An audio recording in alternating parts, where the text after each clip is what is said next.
हाँ तो फ्रेंड्स, आज हम बात करने वाले हैं ज्योग्राफी के बारे में और इसमें हम लोग 40 MCQ देखने वाले हैं। ये हमारा 5th पार्ट है। अगर आपने बाकी के पार्ट्स को नहीं देखा है तो प्लेलिस्ट बन चुका है, जाकर के आप प्लेलिस्ट में सारे पार्ट्स को जरूर देखिए। ठीक है, आने वाले सभी एग्जाम्स के लिए काफ़ी हेल्पफुल रहने वाला है। तो चलिए शुरू करते हैं। आगे बढ़ने से पहले आपको इसके बारे में जानना चाहिए। बिहार SI प्री जुलाई मंथ का जो कोर्स है हम लोग का, इस पर काफ़ी डिस्काउंट चल रहा है। सिर्फ और सिर्फ 99 में आपको मिल जाएगा। 29 से 30 जुलाई तक इसका प्राइस घटा करके 99 रखा गया। ऑफर आपको काफ़ी अच्छा मिल रहा है। जो लोग अभी तक नहीं जुड़ पाए हैं जुड़ सकते हैं। जुलाई 2021 का जो मंथ है उसमें, ठीक है। इसमें आपको बहुत सारी चीज़ें मिल जाएंगी, जैसे 12+ वीडियो है, उसमें साथ ही साथ 111 फाइल्स PDF फाइल्स है, जिसमें आपको 90 से ज़्यादा टॉपिक्स के स्टडी नोट्स, आपको हैंड राइटिंग नोट्स मिल जाएगा। जिस तरह से मैंने आपको स्टडी नोट्स सुबह में बताया था किस तरह से होता है। और इसमें 15 से ज़्यादा आपको ऑनलाइन टेस्ट मिलेंगे, करंट अफेयर्स का टेस्ट मिलेगा, साथ ही साथ टॉपिक का टेस्ट मिलेगा। ठीक है, तो अगर आप इंटरेस्ट रखते हैं तो आज ही ज्वाइन कर लीजिए, क्योंकि 99 में काफ़ी अच्छे तरीके से आपको सारी स्टडी मटेरियल्स मिल जाएगी।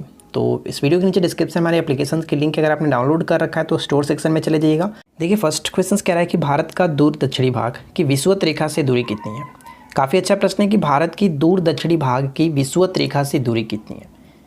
तो यहाँ पे कहने का तात्पर्य ये हुआ कि भारत का जो दूर दक्षिणी भाग है वो कौन सा होगा। अंडमान निकोबार का दक्षिणी पॉइंट, जैसे हम कह सकते हैं इंदिरा पॉइंट। तो इंदिरा पॉइंट से लेकर के विषुवत रेखा की जो दूरी बनती है वो 876 किलोमीटर। ठीक है, राइट आंसर हो जाएगा ऑप्शन सी। द्वीपों सहित भारत के तट रेखा की लंबाई कितनी है। द्वीपों सहित भारत के तट रेखा की लंबाई, तो टोटल अगर हम बात करें तो वहाँ पे हमारा 7516.5 किलोमीटर ये होगा।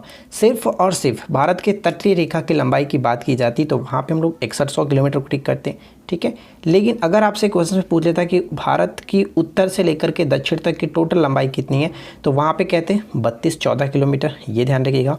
और अगर आपसे बोल देता है कि पूरब से लेकर के पश्चिम तक की टोटल लंबाई कितनी है, तो वहाँ पे कहते हैं 2933 किलोमीटर। तो ये चारों पॉइंट्स मैंने आपको एक ही जगह पे बता दिया, अच्छे से याद रखिएगा। भारत में कितने राज्य समुद्र तट से सटे हुए हैं। कितने राज्य हैं। टोटल राज्यों की बात करें तो 9 राज्य, ये ध्यान रख सकते हैं। और सबसे अगर लंबी तटीय रेखा वाले राज्य की बात करें तो कौन सा होता है, गुजरात। सेकंड नंबर पे आंध्र प्रदेश, ध्यान रखेंगे। नेक्स्ट पॉइंट क्या है, अगला पॉइंट है कि भारतीय भूमि का सर्वाधिक उत्तरी भाग कौन सा है।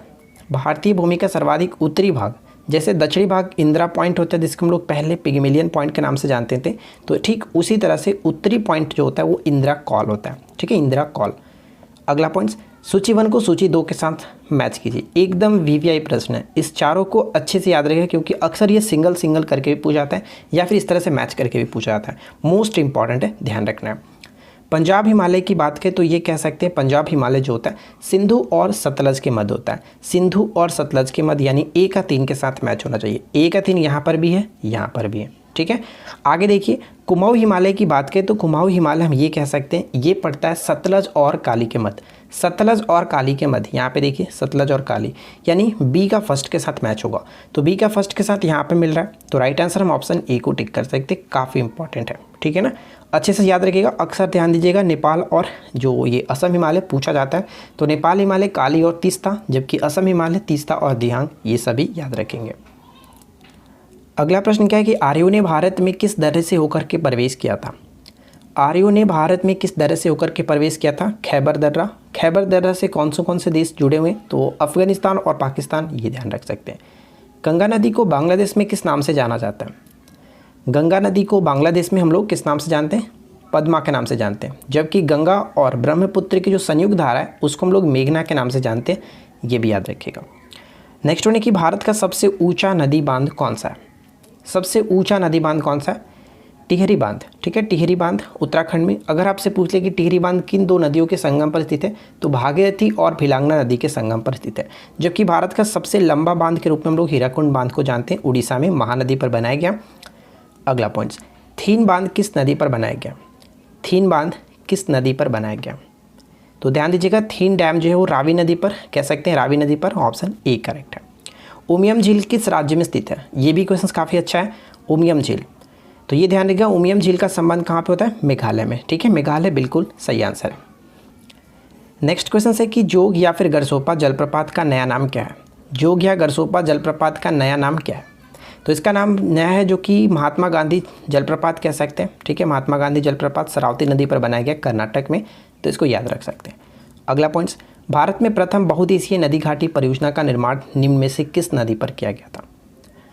तो 1948 में किया गया था। ठीक है, 1948 में दामोदर नदी घाटी परियोजना। तो राइट आंसर हो जाएगा ऑप्शन सी। ठीक है, ऑप्शन सी। अगला पॉइंट्स, परम्बिकुलम अलियार परियोजना निम्नलिखित में से किन दो राज्यों की सम्मिलित परियोजना है?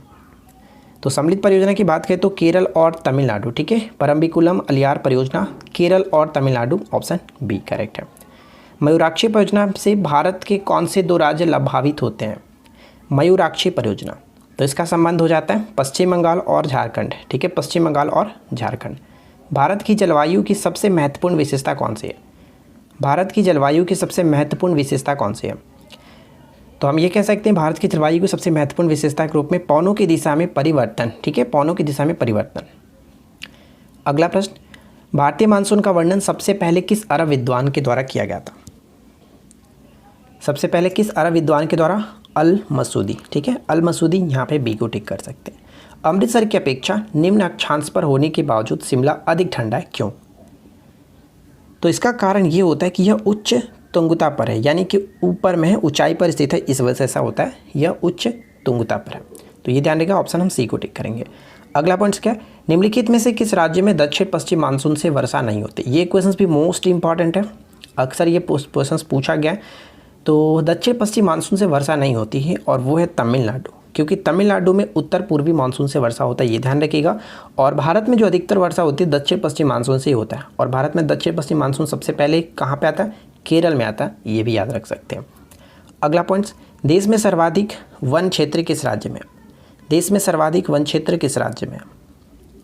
तो अगर हम हाल ही का डाटा देखें, जैसे 2019 का वन स्थिति रिपोर्ट आया था, उस अकॉर्डिंग भी देखें तो यहाँ पे मध्य प्रदेश हमारा सही होगा, ऑप्शन ए। क्योंकि वन स्थिति रिपोर्ट 2019 में 2 वर्षों पे जारी किया था, तो 19 में 21 में जारी होने वाला, अभी तक तो नहीं हुआ, आगे होगा। ठीक है, तो वन स्थिति रिपोर्ट 2019 में सबसे अधिक जो वनावरण वाला कह सकते हैं राज्य रहा, वो है मध्य प्रदेश।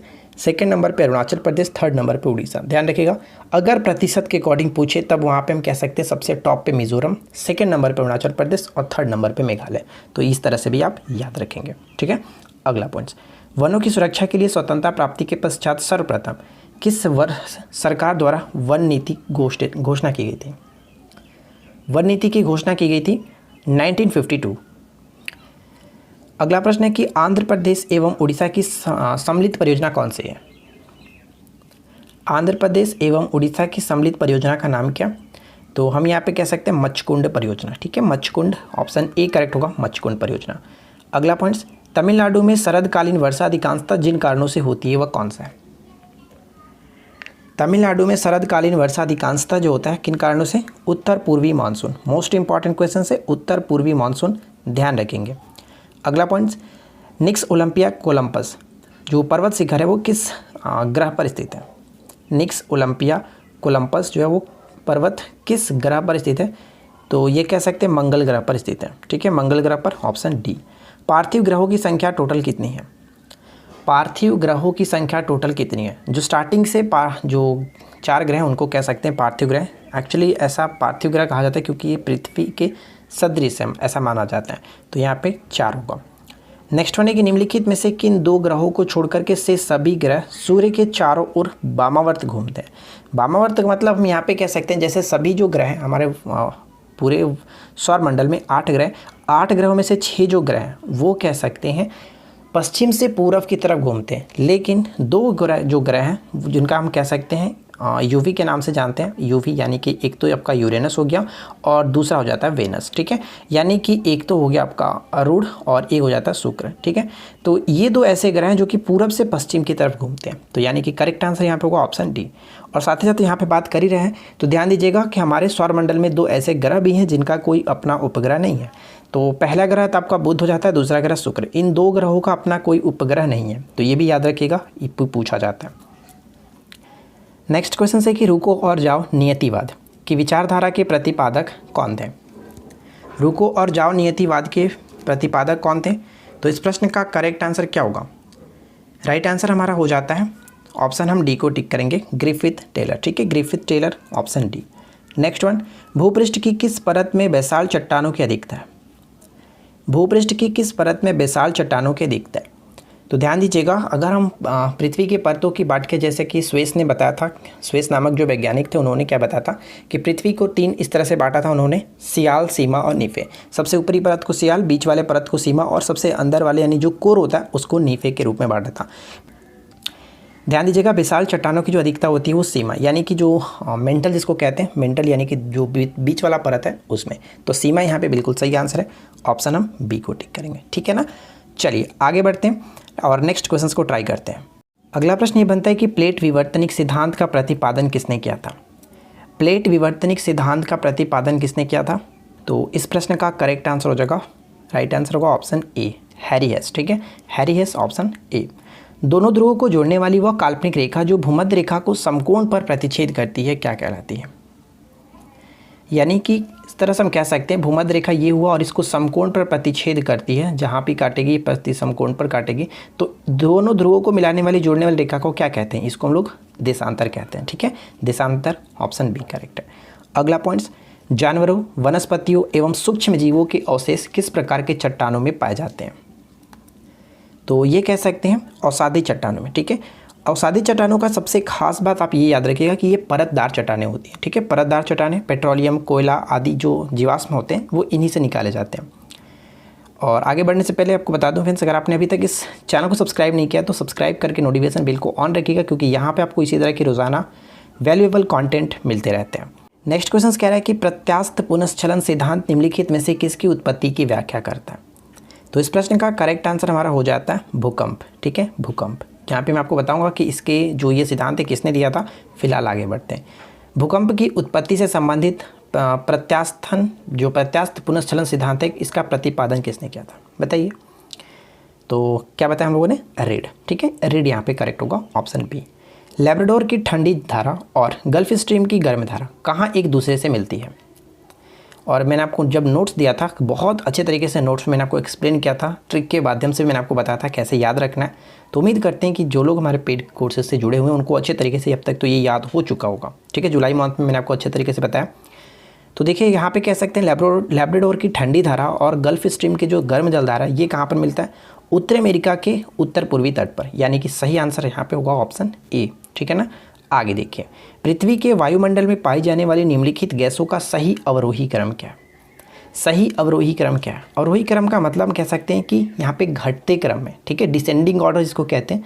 तो सबसे ज़्यादा आपको पता है कि नाइट्रोजन 78% के करीब है, सेकंड नंबर पे ऑक्सीजन आएगा, यानी 1 के बाद 3 आना चाहिए, 1 के बाद 3। उसके बाद हम कह सकते हैं आर्गन की मात्रा ज़्यादा यानी कि 4, और उसके बाद कार्बन डाइऑक्साइड, बाकी अन्य गैसेज आते हैं।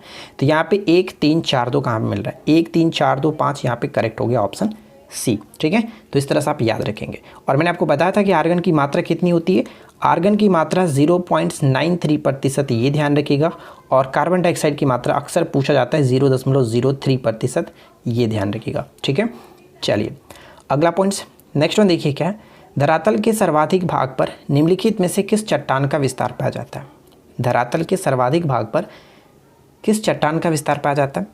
तो हम यहाँ पे कह सकते हैं ऑप्शन बी, अवसादी चट्टान, ठीक है, अवसादी चट्टान, ऑप्शन बी करेक्ट होगा। अगला पॉइंट देखिए, एक देशांतर से दूसरे देशांतर के बीच कितना समय अंतराल होता है? एक देशांतर से दूसरे देशांतर के बीच कितना समय अंतराल होता है? 4 मिनट का अंतर होता है, 4 minute, option A correct answer है, ठीक है, 4 मिनट। और 2 देशांतरों के बीच की दूरी को हम लोग किस नाम से जानते हैं? गोरे के नाम से जाना जाता है। नेक्स्ट वन, निम्नलिखित में से किस मंडल को संवहन मंडल भी कहा जाता है? पृथ्वी के 5 मंडल हैं, पृथ्वी को 5 मंडलों में बांटा गया, तो इसमें से संवहन मंडल के नाम से किसे हम जानते हैं? जो सबसे निचला परत है क्षोभ मंडल, इसी को हम लोग संवहन मंडल के नाम से जानते हैं। और ध्यान दीजिएगा, इसको हम लोग परिवर्तन मंडल के नाम से भी जानते हैं, ठीक है।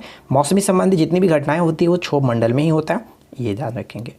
नेक्स्ट वन, निम्नलिखित में से कौन विश्व का सबसे बड़ा मरुस्थल है? मोस्ट इंपॉर्टेंट क्वेश्चन है, बहुत ही सिंपल सा भी है, आपको बहुत पहले से याद होगा, इसमें कुछ नहीं करना है। सहारा मरुस्थल दुनिया का सबसे बड़ा मरुस्थल माना जाता है, ऑप्शन हम सी को टिक करेंगे, ठीक है। अगला पॉइंट, निम्नलिखित में से कौन सी जल संधि अंतर्राष्ट्रीय तिथि रेखा के समानांतर स्थित है? अंतर्राष्ट्रीय तिथि रेखा के समानांतर स्थित है वो कौन सा है? तो बेरिंग जल संधि, ध्यान रखिएगा, ऑप्शन डी बेरिंग जल संधि। किस ऋतु में क्षोभ मंडल की ऊंचाई में वृद्धि हो जाती है? किस ऋतु में क्षोभ मंडल की ऊंचाई में वृद्धि हो जाती है? और वो मंडल है वो मौसम होता है ग्रीष्म ऋतु, ठीक है, ग्रीष्म ऋतु। यहाँ पे ऑप्शन हम बी को टिक करेंगे। तो उम्मीद करते हैं कि आप लोग को आज का ये 40 क्वेश्चंस अच्छे तरीके से सब चीज़ क्लियर हो गया होगा और काफ़ी अच्छा लगा होगा। नीचे कमेंट्स करके बताइएगा कि आउट ऑफ 40 से आपने कितना स्कोर किया है, ताकि मुझे पता चले कि आप लोग लूसेंट को कितने अच्छे तरीके से पढ़ रहे हैं। ठीक है, कुछ ही लोग कमेंट्स करते हैं, कुछ लोग नहीं करते। जो लोग कमेंट्स करते हैं उनको बहुत बहुत शुक्रिया कि आप लोग कमेंट्स करके अपना मार्क्स बताते हैं। तो बाकी लोग भी ज़रूर बताया करें ताकि मुझे पता चले। ठीक है, और मैंने आपको जो कोर्सेज़ के बारे में बताया था ज़रूर आप चेक करें एक बार, क्योंकि 99 में काफ़ी अच्छे तरीके से आपको मटेरियल मिल जाएगी। अदरवाइज़ आपका वो कोर्सेज़ का प्राइस 149 है, तो आप लेना चाहे तो आज ही ज़रूर ले लीजिए। ठीक है, चलिए मिलते हैं नेक्स्ट क्लास में। Thanks for watching.